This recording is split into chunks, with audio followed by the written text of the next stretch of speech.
¿Cómo se va a salir de la crisis? En el centro del sistema, al centro del sistema entran ahora también los BRIC, o sea, no quedan afuera. En el caso de América del Sur, la neopotencia, no imperial porque se enojan los compañeros, pero es Brasil. Todos se referencian con Brasil.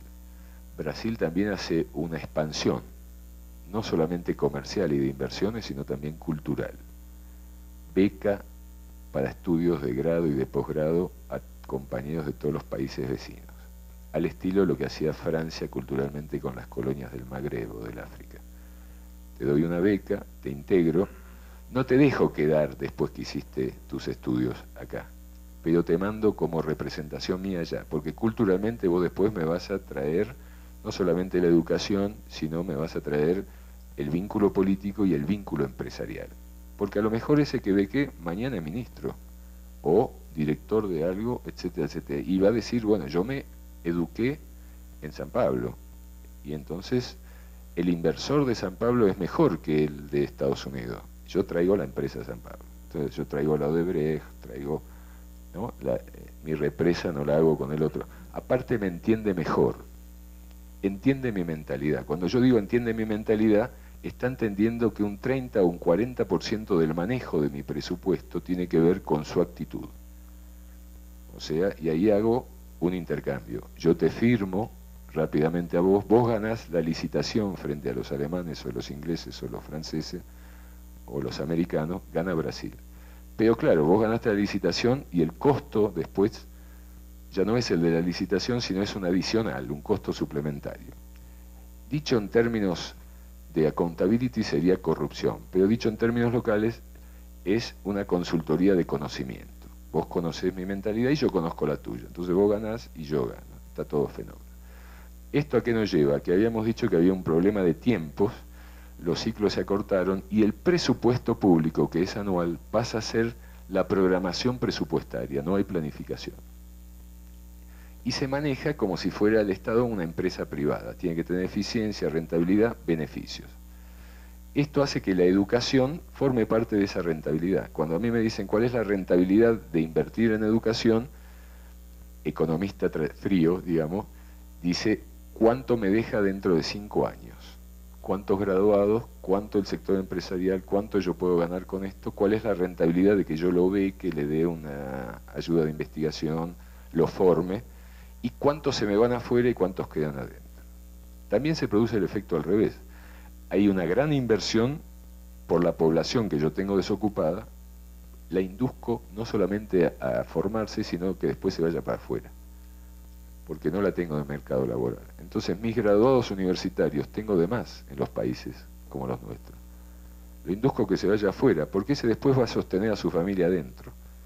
Entonces una gran inversión, no sé, en México creo que es la segunda inversión del país, pero en Ecuador o en El Salvador o en la República Dominicana, la primera inversión es el giro que hacen los inmigrantes que están en Estados Unidos o en Europa a sus propias familias.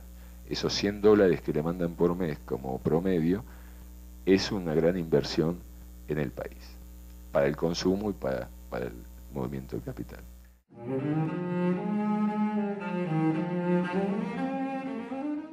¿Cómo se planifica entonces? ¿O qué se busca planificar? Es muy difícil ver la educación que se demanda a esa salida de la crisis. Hay una va a ser el descalificado, oficios de salida de la crisis en descalificación en aquellas ramas que uno perciba que son las que van a crecer en el lugar. Y ahí pasamos a lo local.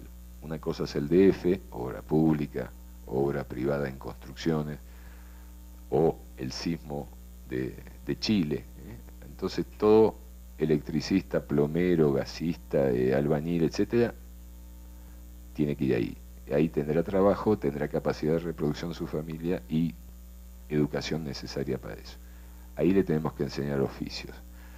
En la actividad industrial, aquella actividad que crezca, no sé, industria petrolera, petroquímica, aviación, lo nuclear, que se está desarrollando muchísimo, industria farmacéutica, o en lo que se especialice un país. De pronto, un país está especializado en algo. Los chilenos tienen libre mercado con todo el mundo, pero el cobre, la forestación y los salmónidos el Estado interviene con la actividad privada. Ahí nadie se corre del control del Estado. En lo demás, free, libre, acuerdo de libre mercado, el que subsiste, subsiste, y el que no se cae. El tema financiero es muy importante, porque las finanzas son las que orientan la inversión.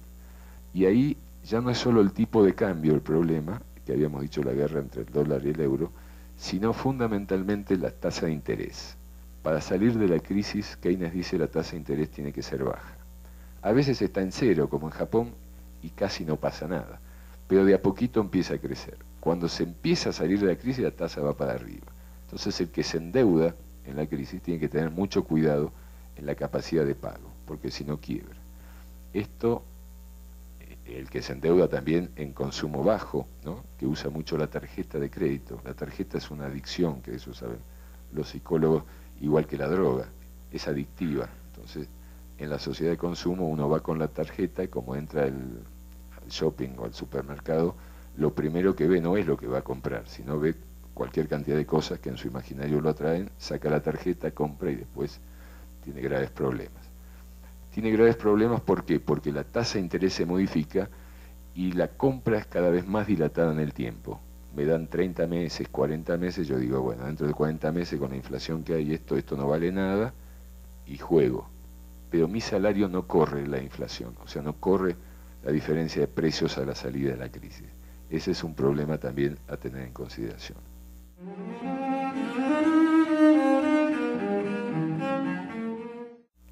Vayamos a la educación. Para el más descalificado, oficios, un oficio es la seguridad, ¿no?, la expansión del gasto militar, etcétera, etcétera. Entonces, el más descalificado dice, bueno, no me gusta ser policía, pero el único lugar que emplea en mi régimen. Para quedarme acá, policía, y si no, me tengo que ir del otro lado. Me tengo que correr o a la gran ciudad o me tengo que correr a otro país. Esto modifica mucho la situación del campesinado en países como México o del trabajador rural en países como Argentina o Uruguay. El segundo elemento es, entonces, lo que yo necesito enseñarle es otra cosa. Porque una cosa es enseñarle a una persona a tirar. Tira cualquiera, pero tirar bien no tira cualquiera. Entonces yo selecciono las capacidades de otra manera, no las selecciono porque sepa leer y escribir. No, lo que lo selecciono es porque responda a la orden y sepa funcionar en esa orden. Va a haber una expansión muy grande del trabajo descalificado, limpieza, barrido, actividades de ese tipo. Y después la élite. O sea, la élite formativa es fundamental en nuestros países porque nosotros formamos élite que se va para afuera. Entonces tenemos fuga de cerebros. Entonces es muy importante la motivación para que la élite se quede. Ahora, eso no es fácil porque no es solamente un problema salarial, también es un problema profesional. Yo digo, yo soy un biólogo y en mi laboratorio está todo, nada funciona, y voy a 300 kilómetros y no solo me dan la nacionalidad, sino que me inscriben en un laboratorio de punta y por ahí gano un premio Nobel, salgo disparado y me voy para allí. O sea, esto está generalizado. ¿Cómo combatir eso? No es fácil. O el país se transforma en un BRIC, o sea, se transforma en una potencia también subsidiaria en un comienzo, pero después que juega en primera, o se ata al proteccionismo de un BRIC, o sea, se pega, como México se pegó a Estados Unidos, Canadá se pegó a Estados Unidos, o sea, Argentina se pega a Brasil, digamos, disminuyendo todos los prejuicios, sabiendo que no le gusta, haciéndole bromas, le vamos a ganar en el fútbol, o sea, te dejan ganar en algunas cosas, pero después en el funcionamiento es un sometimiento.